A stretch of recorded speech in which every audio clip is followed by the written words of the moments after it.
Right, we now come to the urgent question. Dr. Neil Hudson. Thank you, Mr. Speaker. To ask the Secretary of State for Environment, Food and Rural Affairs if he will make a statement on the government's emergency contingency response to the recent confirmation of foot and mouth disease in Germany. Minister. Thank you, Mr. Speaker. And I thank the honourable gentleman for his question. The whole House will be aware of the concern felt across rural communities about the potential threat of foot and mouth disease.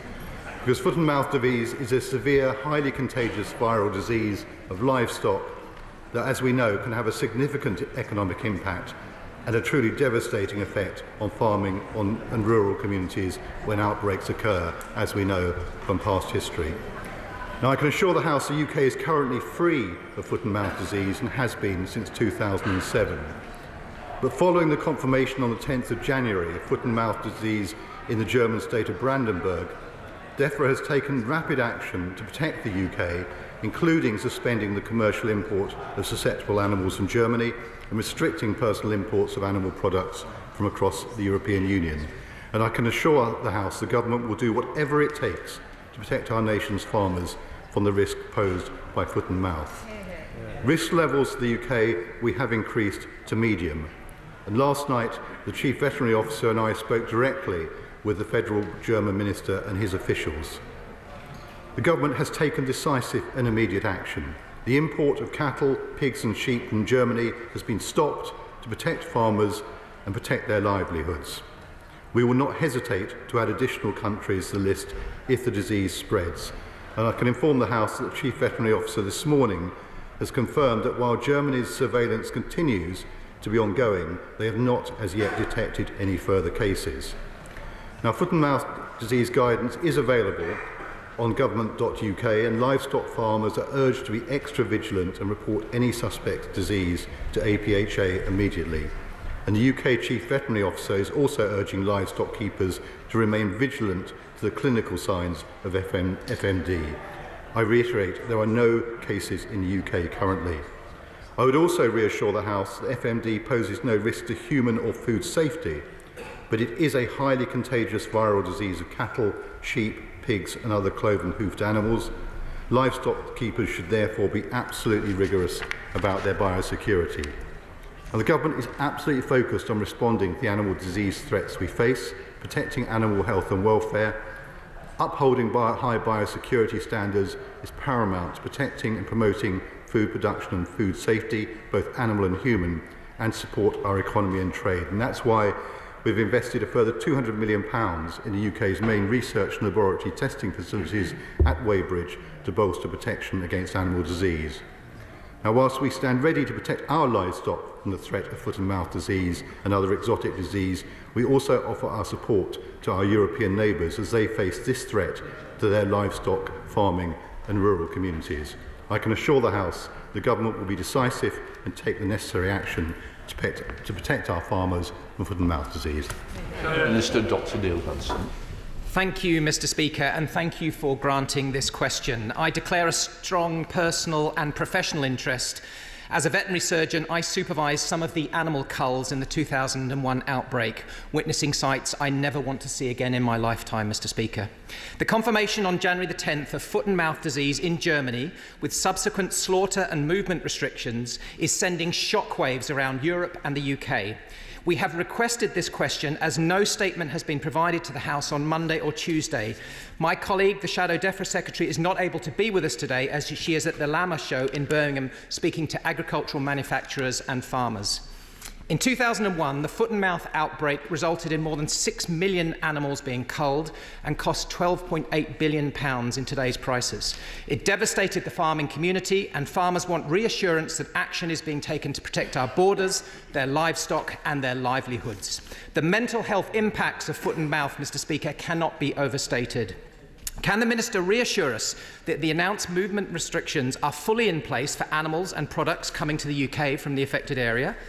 Will the government think about extending the ban to personal imports of meat and milk products unless accompanied by veterinary documentation? And can he update us on the work tracing possible movements of products from Germany?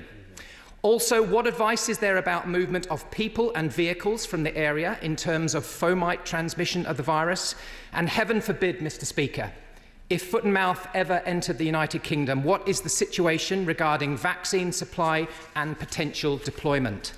Finally, I want to again pay tribute to the chief vets, the veterinary, animal officers, scientists and officials at the Animal and Plant Health Agency who do so much to keep our country biosecure. This foot and mouth disease wake-up call is yet more evidence that the government must now commit to fully fund the redevelopment of the APHA HQ in Weybridge. I call and I urge the government from the bottom of my heart, Mr. Speaker, to fully fund that redevelopment, to make sure that the burning pyres of slaughtered animals, as well as the economic and mental health devastation of foot and mouth disease, remain resolutely confined to the history books.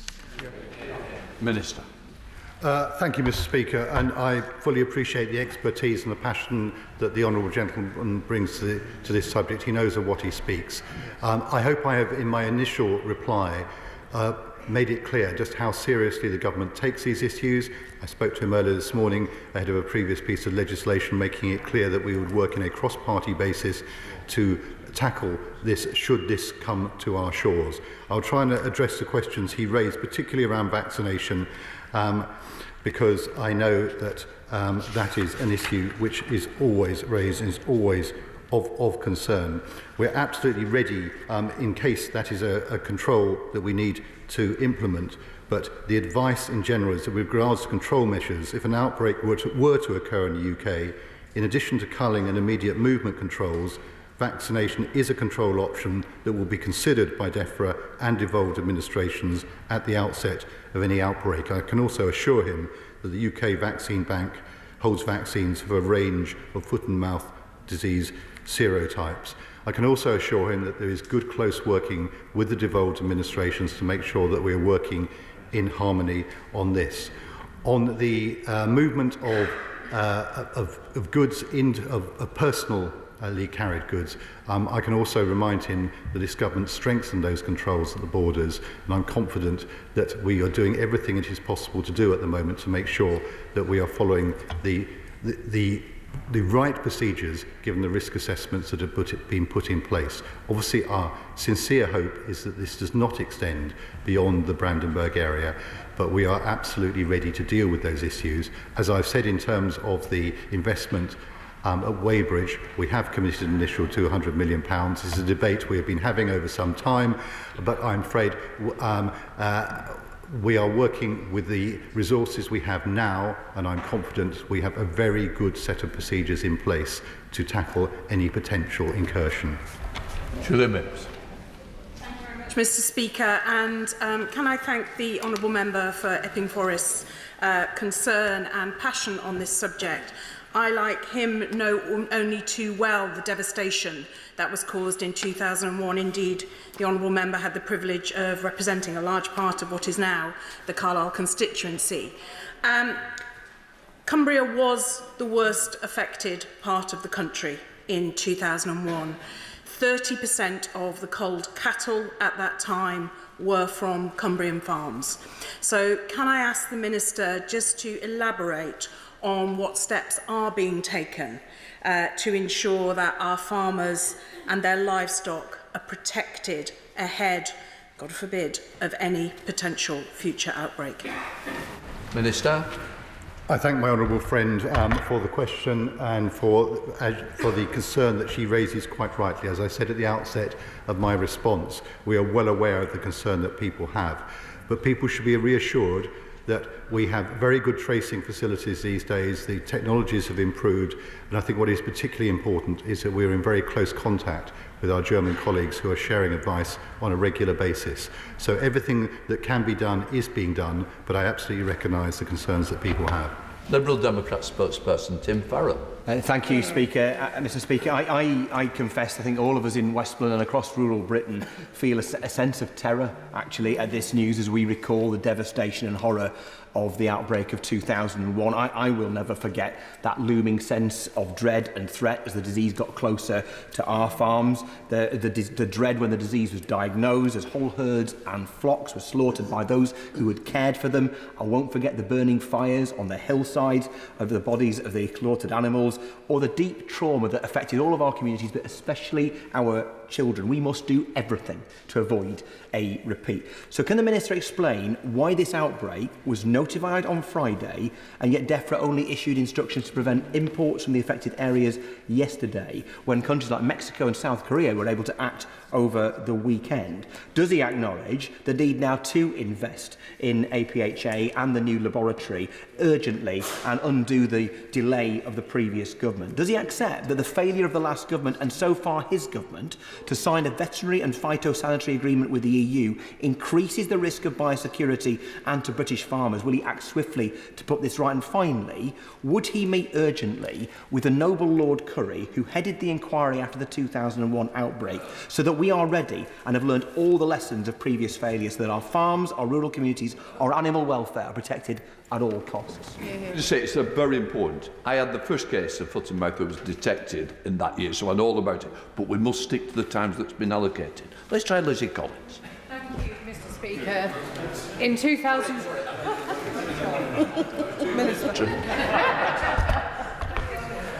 Thank you, Mr Speaker. Can I say I'm always happy to speak to Lord Curry. He brings huge expertise and knowledge to this. Can I just say that on that issue of delay, there was no delay.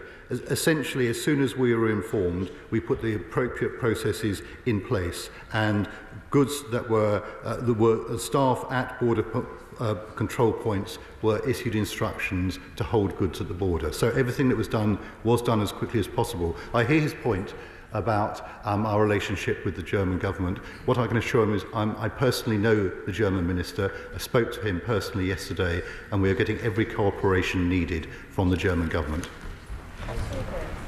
Lucy Collins. Thank you, Mr Speaker.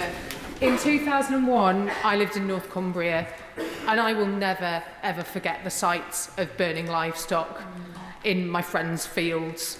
Can the Minister assure me that my farmers in Morecambe and Lunesdale, who are by far and large livestock farmers, will never have to face that terrible scene again, and that we will do everything we possibly can to ensure foot and mouth does not spread to our country? Thank you. Minister.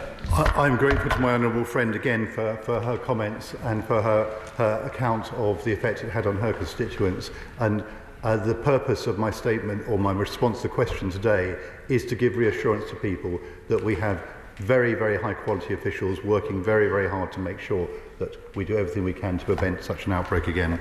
Chair of the Select Committee, Alistair Campbell. Thank you, Mr Speaker. As well as my own entry in the Register of Members' Interests, I should tell the House that my wife is a practising veterinary surgeon who occasionally is contracted to provide local veterinary official services to the Animal and Plant Health Agency. I too remember the events of 2001, and I remember, having just been elected, the debates that we had in this House, and we said we must always learn the lessons and never forget, but in truth, frankly, we have done. And the extent to which we are exposed today is something for which there is responsibility shared across the parties.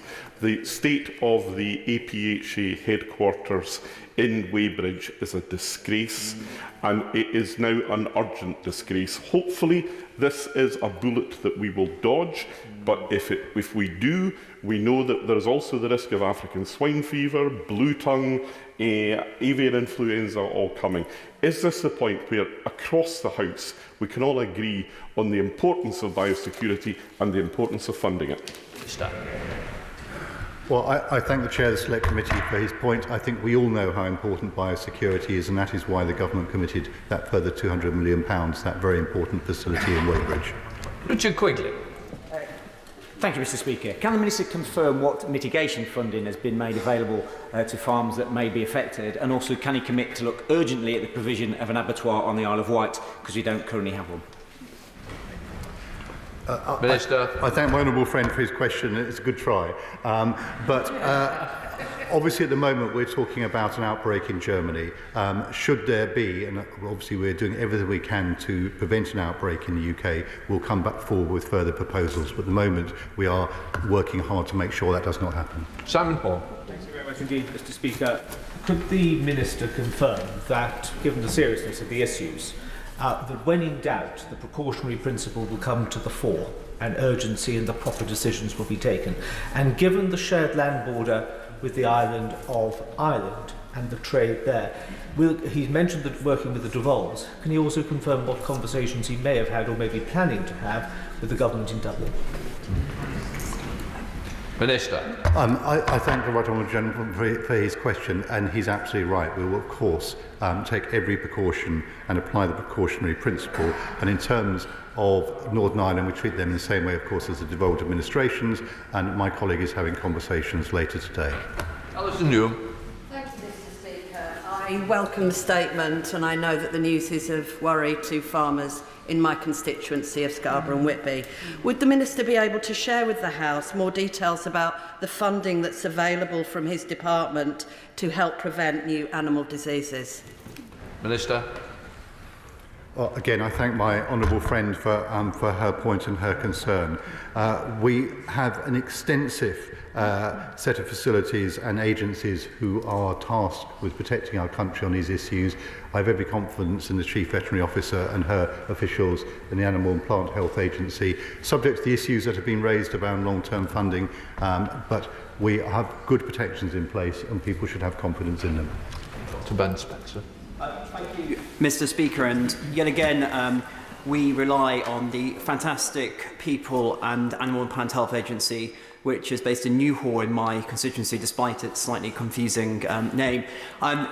Would the Minister join with me in terms of thanking the people working there, and does he agree with me that it urgently needs investment to improve the facilities? I don't think he's visited the APHA, but would he join me on a tour as soon as we can arrange, just to see for himself, just the state that it's in and what improvements are urgently needed?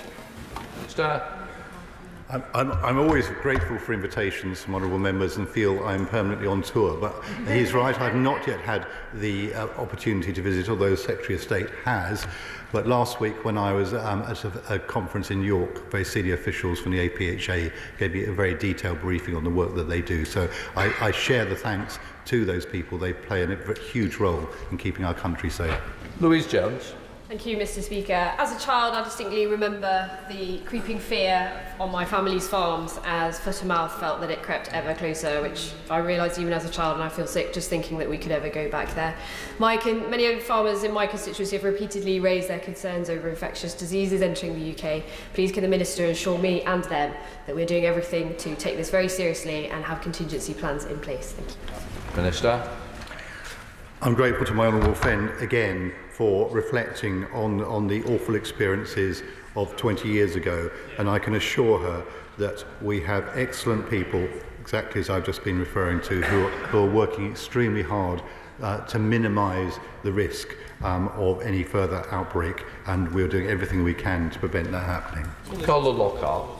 Mr. Speaker, does the Minister not agree with me that it is a preposterous situation that Northern Ireland has been excluded from the UK ban on imports from Germany because of the outbreak of foot and mouth there? And would you agree with me that it is the tip of the iceberg with regards to the impact that the Windsor Framework and Protocol is continuing to have on our agri-food industry in Northern Ireland, since he thinks, and rightly so, it is essential to protect GB farms from potentially devastating impacts? Why does he think and believe that Northern Ireland farms are not as important? Minister. Northern Ireland farms are just as important, and in Northern Ireland the controls will apply to meat and live animals moving from a 3-kilometre protection zone and 10-kilometre surveillance zone surrounding the affected premises in Germany. Those products cannot be moved to Northern Ireland. Sally Jameson. Thank you, Madam Deputy Speaker. Can the Minister outline what measures are being taken to ensure that no animals have been infected by the outbreak in Germany end up in this country?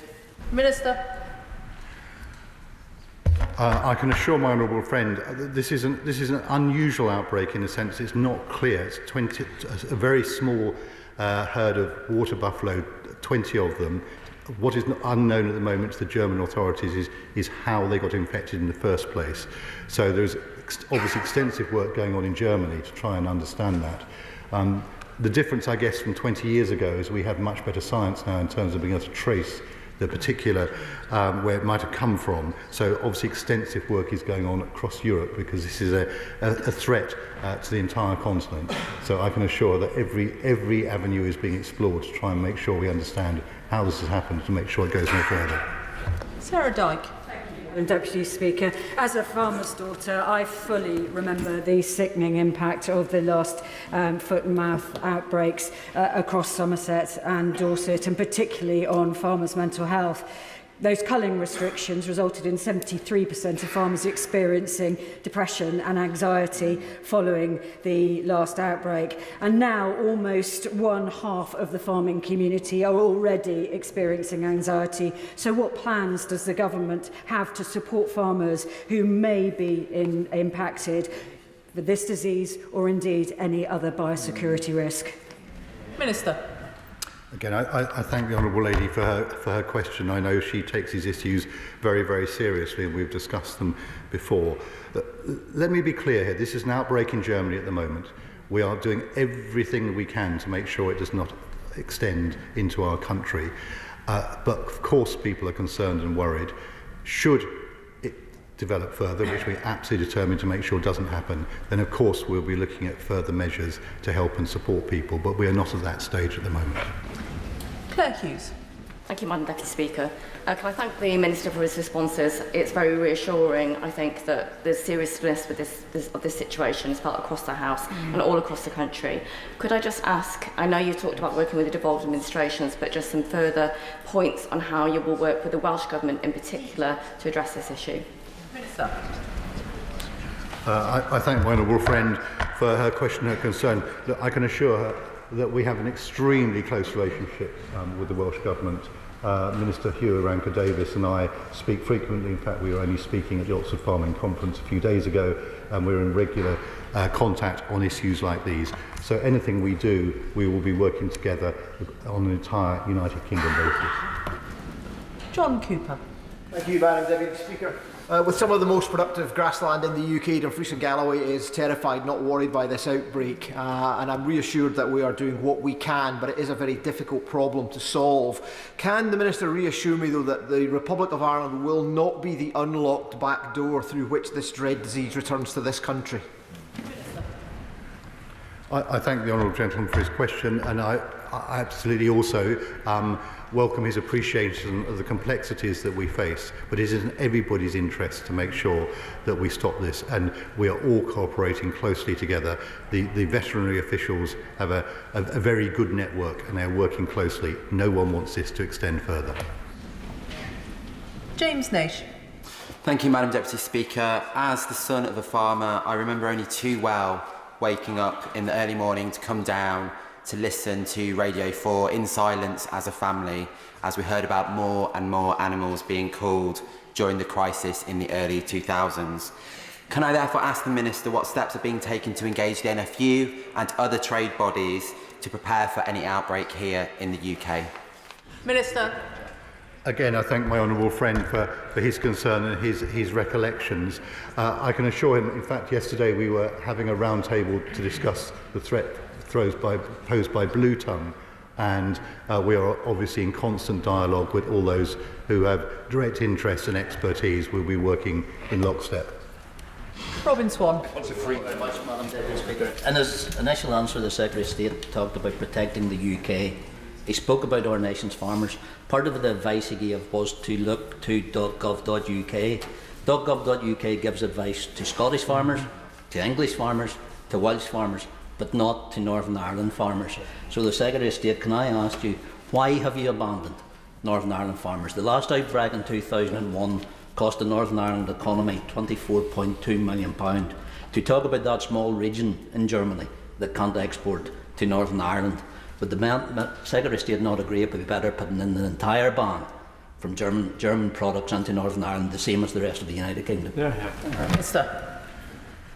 We stand with farmers across the entire United Kingdom. The circumstances are slightly different for reasons that the honourable gentleman will understand, which is why we have to provide appropriate advice. But we are working absolutely in tandem and lockstep with colleagues across Europe to beat this horrible disease.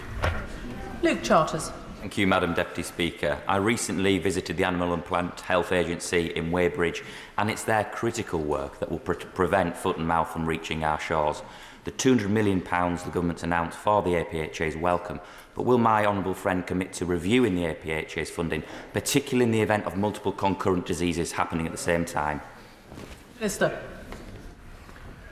I thank my honourable friend for his observations, and absolutely, of course, we constantly keep under review the resources that we have available to tackle all these issues, and I'm very happy. I'll be very happy, I think, now on the basis of a number of interventions to visit Weybridge at the earliest opportunity.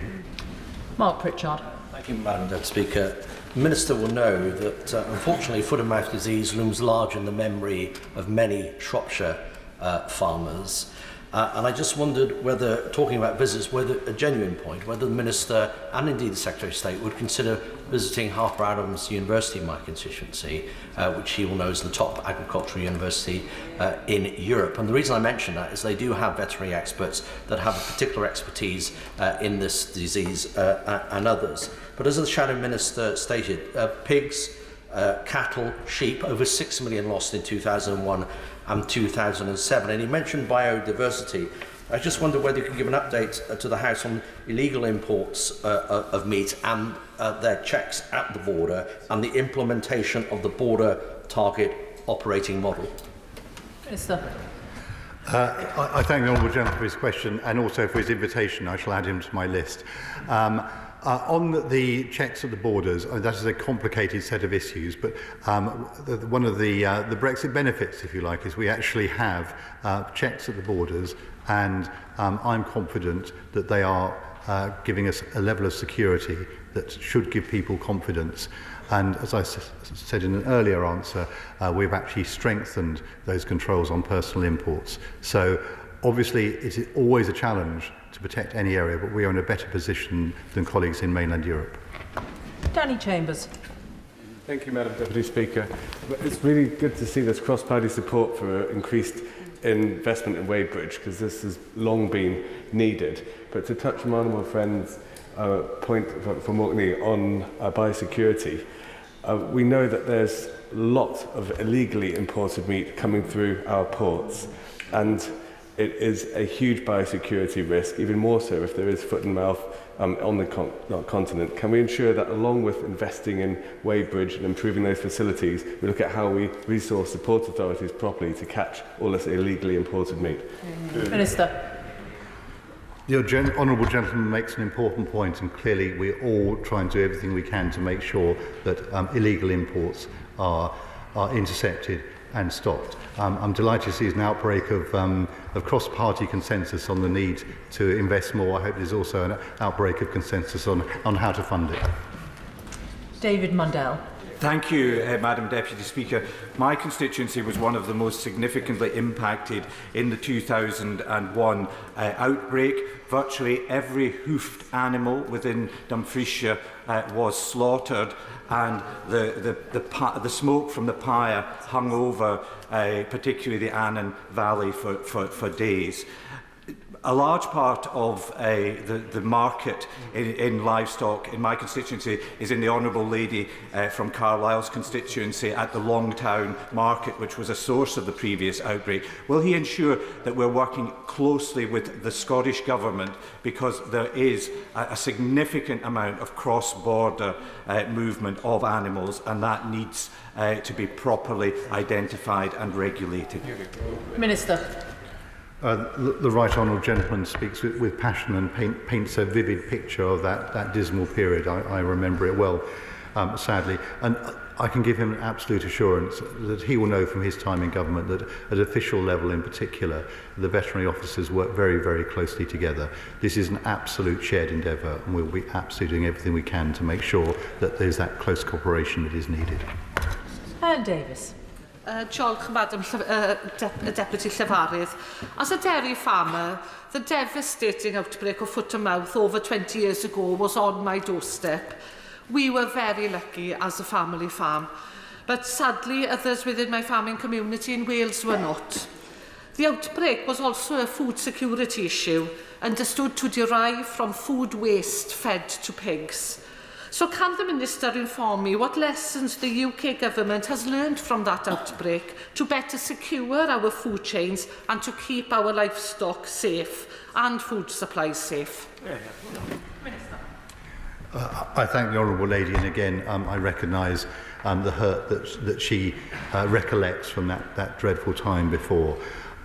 Clearly there was a lot of work that was done in the light of those events. Lessons have been learned, technology has changed and improved. I think it's probably worthy of a longer debate to go into all the lessons that have been learned, but it is very, very important that we act on the lessons that were learned. We do not want to repeat of what happened in 2001.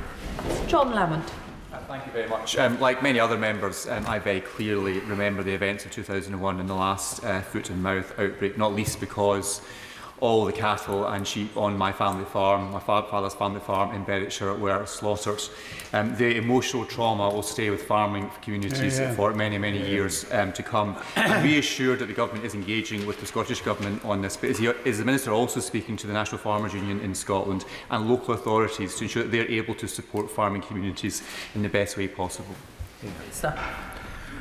Again, the Honourable Gentleman speaks with passion and conviction about that dreadful time, and I fully respect that. What I should say to the House is the outbreak was notified on Friday. We're on Wednesday. Absolutely, of course, we're ready to move to the next stage should it be necessary. But at this point, the key priority has got to be making sure that we keep this disease out of our country, and that is where the attention is focused at the moment. In the dismal possibility that we have to move to measures within our country, then of course we'll be working very, very closely with everyone that needs to be involved. Rachel Gilmore. Thank you, Madam Deputy Speaker. First of all, I'd genuinely like to say that I'm sure my farmers, like myself, will be hugely grateful to know that this is going to be operational on a cross-party basis. Our farmers are more important than party politics. Back in 2001, I was in fact the Liberal Democrat candidate for Totnes constituency. And the only thing that made it easier for my farmers to understand what was going on was the amount of communication that I had done with them before the outbreak happened, because of course one wasn't able to go on a farm once the outbreak happened. So could I encourage you to communicate as much with farmers as you possibly can during this very difficult time? Thank you. Minister. Again, I'm grateful to the Honourable Lady for her recollections of the time before. Again, can I reiterate, we are at the point of trying to make sure that this does not arrive on our shores.